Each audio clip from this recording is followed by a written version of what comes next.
Слушайте ток-шоу «Радио Крым Реалии» на средних волнах на частоте 549 АМ. Каждый будний день в 8:35 и в 13:10. А также на 105,9 FM круглосуточно. Крымчане имеют право знать. Продолжается эфир «Радио Крым Реалии». У микрофона Татьяна Курманова. Как вы уже знаете, можете бесплатно звонить в эфир по телефону 8 810 06 926. Если вы в Крыму, если вы житель материковой части Украины, набирайте номер 044 490 2905. Тема дня. Продолжаем говорить о столкновениях на Майдане, вспоминаем февральские события в Киеве и Крыму и говорим о погибших только в этот день 45 людях, героях Небесной Сотни. Одним из тех, кто ровно 2 года назад вышел на Майдан, был крымчанин, уроженец Керчи Сергей Кемский. И вот 20 февраля, 4 года назад, его настигли 2 пули снайпера. Однако в Крыму теперь другие герои. И вот в ближайшие полчаса мы предлагаем проанализировать, почему в аннексированном Крыму героизирует Беркут, какую роль в 2014 году выполняли представители силовых структур, связаны ли беркутовцы, представители крымской самообороны и ополченцы с российской аннексией полуострова. Все эти вопросы обсудим после того, как послушаем сюжет наших коллег, в котором они рассказывают, как ныне чествуют Беркут в Крыму. Крым в центре внимания. Кривое зеркало. Безоружные правоохранители против озверевших от безнаказанности радикалов. Так в крымских СМИ вспоминают о протестах на Майдане в 2014 году. Бойцов спецподразделения «Беркут» называют героями, участников Евромайдана – нацистами, а трагические события 4-летней давности – государственным переворотом. Бывший глава крымского полка спецподразделения Министерства внутренних дел Украины Юрий Абисов о сотрудниках силовых структур рассказывает с гордостью. Все стояли как один монолитом, да.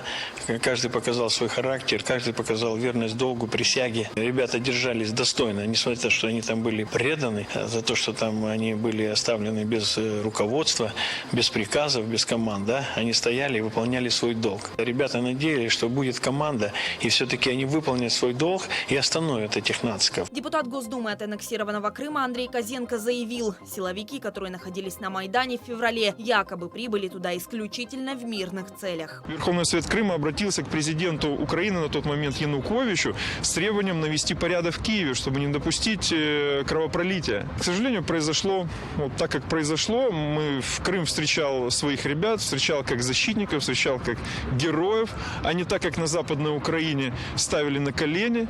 Вот этот момент мне запомнился больше всего. Когда наши ребята вернулись из Киева, они как будто вернулись с войны, вернулись победителями и Крым защитили. Президиум Российского парламента Крыма посмертно наградил 3 крымских силовиков – Дмитрия Власенко, Виталия Гончарова и Андрея Федюкина. Каждый из них получил орден за верность долгу. Кроме того, в Евпатории состоялся молебен в память о старшем прапорщике Федюкине. Сослуживцы несли цветы к памятнику беркутовца, который был установлен в городе еще в 2015 году. Крым в центре внимания. В эфире «Радио Крым Реалии». У микрофона Татьяна Курманова. Сегодня говорим о героизации Беркута в Крыму. С нами на связи атаман крымского казачества Сергей Акимов. Здравствуйте, Сергей. Добрый день. И Козенко, и другие представители российской власти Крыма заявляют, что Беркут не участвовал в разгоне Майдана. Что вы знаете? По поводу разгона Майдана, я сомневаюсь, что они, конечно, не выполняли свой долг, а разгон был Майдана, не было, это уже другой вопрос. Они выполняли на тот момент свой долг. Они выполнили его до конца, я вам скажу так. Причем и не присягу, и то же самое свое, как честь офицера, и беркутовцы они не опозорили. Единственное, что там получилось, это то, что их все предали на тот момент. На тот момент предал их президент Янукович, того, кого они защищали до последнего. То же самое предали все генералы, все министры. А то, что разгон демонстрации, они выполняли свои законные обязанности. Что значит разгон демонстрации и всего остального? Если люди бенчинствовали или что-то еще, должно быть так, понимаете? Если не будет кто-то выполнять этого, будет хаос в стране. Смотрите, председатель общественной организации ветеранов Беркута Владимир Крашевский, наверняка вы его знаете, в интервью Ленте.ру и другим изданиям, в принципе, заявлял, что именно Беркут первым поднял российские флаги, из всех украинских формирований на тот момент, много лет поддерживал поддерживал Россию, принимал там неохотно присяги, везде висел портрет Путина, об этом все время говорил Крашевский, да, и, в принципе, он заявил, что первые именно беркутовцы вступили в контакт с российскими военными. Так ли это? Что вы думаете по этому поводу? Ну, лично я не думаю, что именно Беркут. Еще раз говорю, они выполняли свой долг, то тот закон, они выполняли законы Украины, исполняли законы Украины. А по поводу всего остального, то, что они вступили, насколько я знаю, это все делал народ, обычный народ. То есть тоже ополчение самое Крыма и обычные люди. А Беркут, не было такого. Даже вот смотрите, было такое, когда приехали ребята с Киева, да, их встречали как героев, потому что все понимали, что они были брошены на тот момент, но они выполнили честно свой долг, когда их встретили. Потом они поехали к себе на базу. Кто начал охранять ихнюю базу? Опять же, обычные люди собрались, женщины, дети даже не мужчины, а женщины и дети начали охранять базу. По поводу флага российского, ну, допустим, я такого не знаю, что они первые подняли флаг российский. Этого я не знаю. Ну вот об этом говорил, в принципе, и Крашевский, и Абисов. Но кроме того, да, вот Крашевский говорил о тесном сотрудничестве с крымским казачеством. Вы, как атаман крымского казачества, как можете прокомментировать подобное заявление? Ну, тесное сотрудничество я бы, конечно, не сказал, потому что, допустим, вот у нас сейчас такое дело пошло, что есть общественные организации, есть так называемый реестр. Но они тоже самые общественные организации, но они ближе к власти, скажем так, это Аксенова люди, именно непосредственно говоря, республики, да, и им, естественно, и все льготы, и все приоритеты, и все остальное. То есть они в любой кабинет вхожи, и их принимают как уже власть. Но они точно такая же общественная организация. То есть даже в Крыму у нас, скажем так, казачество непризнанное больше всего, да. Вот, допустим, я лично с 2015 года не раз обращался в министерство, к тому же Абисову обращался, и к другим заместителям, и неоднократно разговаривал, что вот давайте там помощь. Помощь какую? В охране общественного порядка в каком плане? Вот, допустим, к нам обращались обычные граждане. У нас есть кинотеатр Симферополь в центре города, если вы знаете, сквер там есть, и вот на тот момент, там 15-16 год, был беспредел. То есть там собирались машины мажоров, так скажем, прямо на парковой зоне, то есть ни детей, ничего, они там гоняли и все остальное. И ГАИ ни ГАИ, ни полиция не могла навести порядок. И к нам обратились жители, непосредственно ко мне, написали жалобу коллективную. Вот эта жалоба где только не было. У меня это все на руках есть. То же самое есть ответы. Нам все время говорили, что и до сих пор это все то, что сейчас делается, да, тоже ополчение, тоже казачество, это просто показуха, я вам честно говорю. Просто показуха. Ну, смотрите, ничего там, никто ни с кем не сотрудничает и даже не собирается. Даже полицейские первые там моменты, это был 16-17 год, они даже с ополченцами не хотели ходить, тем более с казаками. И сейчас то же самое продолжается. Просто говорю, это получается, фиксу сделали специально, что вот смотрите, у нас все хорошо и все замечательно, вот мы ходим, а такого у нас нет. Но при этом мы видим, да, и в СМИ крымских, что сейчас, в принципе, происходит героизация Беркута, а вы говорите, что они не принимали таких активных участий, как заявляют в событиях 14-го. Нет, они принимали, я же вам говорю, они охрану тогда общественного порядка в Киеве проходили. То есть а позже в Крыму? Общественного порядка. Нет, в Крыму, было, как это, они были тоже то же самое, как бы, там не только были беркутовцы, там были и полиция, и то же самое ополчение, так называемое ополчение. Но это же было, опять же, смотрите, сколько, 2-3 дня, 4 дня и все там, грубо говоря. Потом же было совсем по-другому. Уже пришла Россия и все стало на свои места. А до сих пор это все делается показух, как вы говорите, героизация и все остальное. Даже то же самое ополчение, да, на данный момент. 90% людей, которые сейчас в нашем крымском ополчении, они никакого отношения не имели к той крымской весне. Потому что, еще раз повторяю, это было 2-3 дня. Неделя, грубо говоря, все. Потом все настало, устаканилось, и все стало на свои места. Полиция поменяла трезубец на российский флаг у себя на форме. Даже у нас было такие случаи, что некоторые ходили, шеврон у него российский, а на фуражке еще трезубец. Даже такое было. То есть, и к чему я говорю, что у нас реализация идет во всем, понимаете, нужны герои, то есть показывают людей постоянно, только кому непонятно, они сами себя снимают в телевизоре, сами себя смотрят, потому что люди уже этого не смотрят и не обращают даже внимания. Вы даже посмотрите по событиям, когда вот собираются какие-то демонстрации, митинги, но я имею в виду не те, что, вот, допустим, мы тоже проводим, нам запрещают постоянно, а те, что проводит власть, да, посмотрите, там же людей обычных нету. Там постоянно приписка 10 тысяч. Да откуда там 10 тысяч, если 3 тысячи собирается? И в основном это все бюджетники. Дети бедные, которые гонят на холод и все остальное. А по поводу, еще раз обращусь, да, героизация, вы говорили. Оно всегда есть, было и будет. Нужны герои, понимаете, показывают героев. Я же говорю, то же самое ополчение. Они А сейчас при этом сильно героев подошли создают столько. искусственно, на ваш взгляд, из Беркута или нет? Естественно, нет, ну с Беркута, я же повторяю, это совсем другая... Беркут, я вам еще раз говорю, они выполнили свой честно долг Мгм. на тот момент. Они до конца отстояли, еще раз повторюсь, и Да. звание А как вы офицеров, и сейчас звание оцениваете, Беркута. да, вот как вы сейчас оцениваете Беркут, вот нынешний, сформированный, да, в составе СОБРа и Нацгвардии? Ну, я вам хочу сказать, эта служба, она всегда была выше всего, как бы там люди, скажем так, что и образованные, и они, там не только вот Беркут, да, там многие вот говорят, там и военные, я имею в виду, он должен быть и военным, он должен быть и врачом, он должен быть священником. Беркут — это элита, я вам скажу. Беркут, он всегда был в Крыму и будет всегда в Крыму. Даже в 90-е годы, когда это был бандитизм, то же самое. Только Беркут боялись, больше никого. А я вам еще раз говорю, ребята эти, как бы там ни говорили, что бы ни говорили, они честно выполняли свой долг. Ну, вы Честно говорите, вот их выполнили. боялись, то есть все же необходим, по вашему мнению, какой-то сдерживающий силовой да, инструмент в Крыму для того, чтобы боялись? Ну, я, может, неправильно выразился. Боялись те люди, кто нарушает закон. Мгм. Вот в чем. То Я есть поняла. эти люди должны бояться, а как по-другому? А люди, кто нормальные, им чего бояться? Они ничего не нарушают, у них все нормально. Спасибо вам большое Вот за так. ваше мнение. Напомню, что с нами на связи был атаман крымского казачества Сергей Акимов. Это радио Крым Реалии. Важные события, спорные заявления, последние новости, горячие темы. Все это в прямом эфире с 8 до 11. В эфире самого крымского в мире радио. Радио Крым Реалии. Радио Крым Реалии, у микрофона Татьяна Курманова. Еще раз напомню номера телефонов, по которым вы можете звонить к нам в прямой эфир, задавать свои вопросы, высказывать собственное мнение. 8 800 10 06 926, если вы в Крыму, 044 490 29 05, если вы на территории материковой части Украины. А с нами на связи Нариман Джелял, активист крымско-татарского национального движения. И ему адресуем вопрос, каким образом сейчас в информационном потоке, да, крымском освещается тема Беркута, действительно ли происходит героизация? Доброе утро.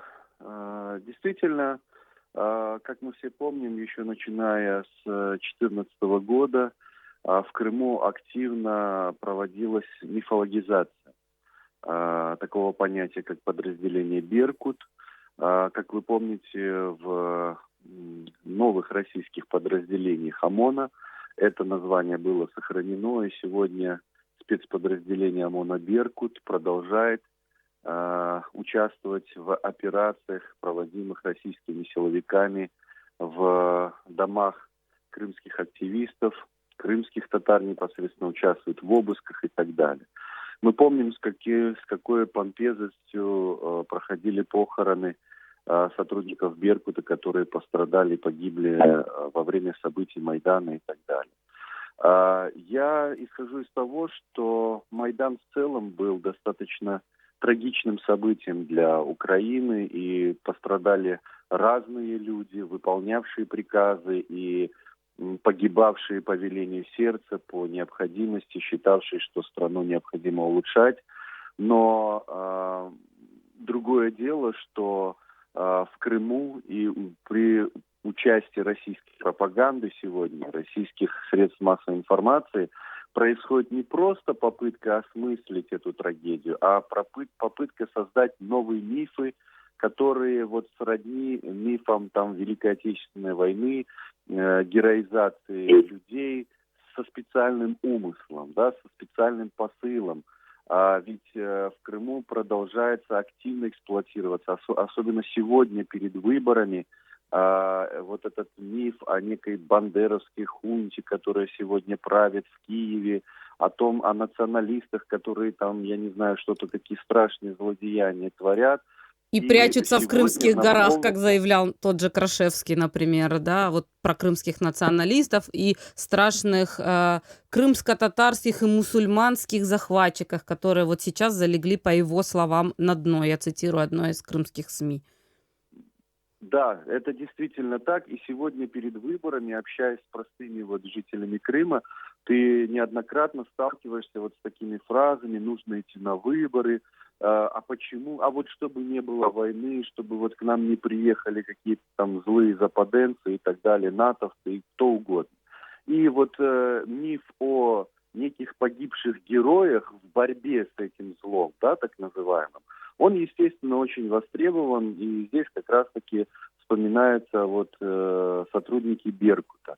Естественно, мы должны четко понимать разницу между мифом и утраченными человеческими жизнями людей, которые как бы выполняли долг, пусть и не осознавали преступность приказа сверху, да, и президентов там, и его окружения, я имею в виду Януковича, но тем не менее, то есть это утерянные человеческие жизни, а другое дело это когда эксплуатируется для забивания просто мусором мозгов, обывателей для достижения каких-то политических целей. Это в Крыму постоянно происходит, воздвигаются памятники, проводятся мероприятия, и вычищать это придется, я думаю, еще долго-долго. С этими мифами, как и с мифами советского периода, с которыми мы до сих пор боремся. И в отношении там Голодомора, и в отношении депортации крымских татар, и многих других вещей.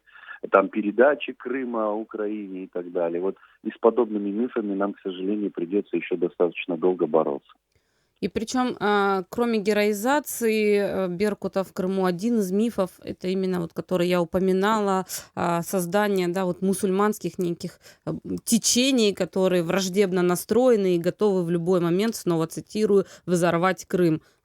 Этот миф остается по-прежнему, да, в повестке дня, насколько мы понимаем? Да, он и остается, он активно эксплуатируется и духовным управлением и так далее. Нужно здесь четко понимать, что различные направления в исламе или секты, как их называют, они действительно присутствуют в Крыму, есть представители и так далее. Но ранее велась исключительно идейное соперничество, идейная конкуренция между различными группами внутри крымско-татарского сообщества, но никогда ни одно из этих течений не проявляло себя как насильственное некое движение, то есть террористическое в чистом понимании этого слова. Российские же власти эксплуатируют совершенно иной миф, говоря о том, что раз сектант, значит это враг, значит он будет кого-то убивать, что-то и так далее, и так далее. Это просто люди, носители каких-то идей, с которыми можно соглашаться, не соглашаться, спорить, дискутировать и так далее, но ни в коей мере я лично никогда не наблюдал, не ожидал и не ожидаю в будущем со стороны кого-либо там, осуществления каких-то насильственных, вооруженных, военных действий и так далее. В Крыму, как вы помните, мы жили достаточно мирно, и пока, собственно, не появилась Российская Федерация, вооруженных столкновений в Крыму не происходило. Ну и кроме того, как представители нынешних крымских СМИ сами же говорят представителям Беркута, да, куда же делись эти страшные мусульмане и поезда с бандеровцами, их не видно сейчас в Крыму, да, на 4-м году. Их не только сейчас не видно, их не было и ранее. Как вы помните, господин Грач, такой активный борец с исламским экстремизмом, все время сообщал о лагерях смертников, которые готовят боевиков то в Чечню, кто-то там в Сирию, кто-то еще куда-то. Об этом постоянно говорилось и писалось, но ни одного факта подтверждения не было. Да? То же самое о поездах националистов и так далее. Все, что касается украинских диверсантов, мы видим просто сшито белыми нитками. Употребляются в СМИ кадры с совершенно иных съемок оперативных. Там в России кого-то задержат и так далее. Мы помним, как транслировались события 26 февраля в российских СМИ, когда показывались какие-то столкновения с полицией, например, в Киеве. Да, там были очень серьезные столкновения, как мы во всем помним. А говорилось о том, что это происходит в Крыму, хотя в Крыму подобного не было. И вот подобные подмены и откровенная ложь, она продолжается и сегодня, потому что совравшая один раз российская власть, вынуждена сегодня врать уже постоянно, чтобы оправдывать себя. Спасибо большое. Напомню, что с нами на связи был активист крымско-татарского национального движения Нариман Джилял. Это радио Крым Реалии. Слушайте нас на средних волнах 549 АМ, 8:35 и 13:10, а также на 105,9 FM круглосуточно. Продолжается эфир радио Крым Реалии. У микрофона Татьяна Курманова. Говорим сегодня, кроме прочего, о героизации Беркута в Крыму. С нами на связи политолог, доцент Киевского университета имени Тараса Шевченко Петр Олещук. Доброе утро, Петр. Доброе утро. А как вы оцениваете вот нынешнюю, да, героизацию Беркута, о которой мы говорим, поскольку сейчас, особенно в эти дни, когда в Украине чествуют память героев Небесной Сотни, в Крыму сейчас создают миф и говорят о том, что вот именно представители и сотрудники Беркута стали бы второй Брестской крепостью, и именно они защитили крымчан? Ну, я думаю, тут просто необходимо понимать, что подобная мифология, она очень неплохо вписывается в комплексный миф об аннексии Крыма, который непосредственно создается сейчас в России довольно, ну, в принципе, с первых дней аннексии. Смысл этого мифа сводится к тому, что именно определенные процессы в Украине, они принудили Россию к подобным агрессивным действиям, ну и в том числе вот этот вот образ несчастного беркутовца, который, пушечное так, мясо попадает под обстрел радикалов, он очень активно эксплуатируется, в том числе и в российском масс-культе. При этом заявляют, да, представители и руководители крымского Беркута, что это было одно из первых украинских формирований, поднявших российский флаг, поддерживающих Россию. При этом, не стесняясь, говорят о том, что срывали шевроны украинские в течение многих лет и, собственно, первыми приняли и вступили в контакт с российскими военными, захватившими Крым. И при этом каким-то образом, мне непонятным, например, уживается, да, вот это открытое признание собственно, в саботаже приказов, да, и присяги на верность иному государству, описывается это все как геройство, да, как некий подвиг некий. Почему, на ваш взгляд, это возможно? Каким образом это уживается в сознании крымчан? Ну, понимаете, это опять-таки очень такой комплексный вопрос, поскольку подобные мифологемы, они в любом случае опираются на некую картину мира. И в этой картине мира, очевидно, речь идет о людях, которые даже, например, находясь на службе Украины, тем не менее считали, что они служат России, ну и, в принципе, были активно готовы, скажем так, это ощущение в любой момент превратить в что-то конкретно более, скажем так, ощутимое в виде вот подобных конкретных актов предательства. Вот. И, в принципе, подобный взгляд на проблему с другой стороны, он, пожалуй, позволяет, скажем так, немножко по-другому взглянуть на проблему аннексии Крыма и нам непосредственно из Киева. Да? То есть, например, когда сейчас происходит процесс, так называемый процесс над Януковичем по поводу государственной измены, там тоже поднимаются у нас соответствующие вопросы, связанные с действиями, с бездействием, скажем так, представителей центральной власти в этих вопросах. Да? То есть мы знаем, что сейчас очень активно обсуждается проблема так называемой сдачи Крыма, когда отсутствовали соответствующие приказы, которые бы, в принципе, должны были быть изданы государственным руководством, которое взяло власть в свои руки непосредственно после Майдана, вот, о том, чтобы все-таки издать соответствующие приказы и начать непосредственно защиту территориальной целостности Украины. И, честно говоря, когда я читаю вот соответствующие показания, то меня лично не покидает такое ощущение, что даже у постмайданного государственного руководства Украины существовал некий психологический блок. Вот, например, во всех этих показаниях проходит такая мысль, что мы не начали активные, например, боевые действия по защите для того, чтобы не начать войну. Но, с другой стороны, разве аннексия части территории Украины не является уже началом войны? То есть какой-то психологический блок, что Крым – это, скажем так, некая особая территория в составе Украины с какими-то особыми порядками, и что общие порядки Украины на ее территории не действуют. Ну и, в принципе, я думаю, что подобный психологический блок, он создавался ведь не один год. Он создавался длительное время, и именно его проявление мы видим в тех соответствующих показаниях, точнее не показаниях, а в тех, скажем так, информационных сообщениях о которых вы только что сказали. Ну и потому так хорошо, мне кажется, укоренилась мифологема о том, что именно люди, вышедшие на Майдан, подарили Крым России. Хотела у вас еще спросить о феномене смешанного сознания, так называемого, который вот мне тоже непонятен. Вот как могут уживаться высказывания, да, о честном поведении на Майдане, о чести. При этом, да, вот представители Беркута говорят, что там ужасно было фотографироваться с обнаженным Гаврилюком, и нельзя было бить безоружных, да, и при этом рассказы о горах каких-то, где спрятались бендеровцы и прочих непонятных мифов, которые самим же крымчанам кажутся абсолютно да, ненастоящими и неоправданными. Каким образом происходит вот это смешение?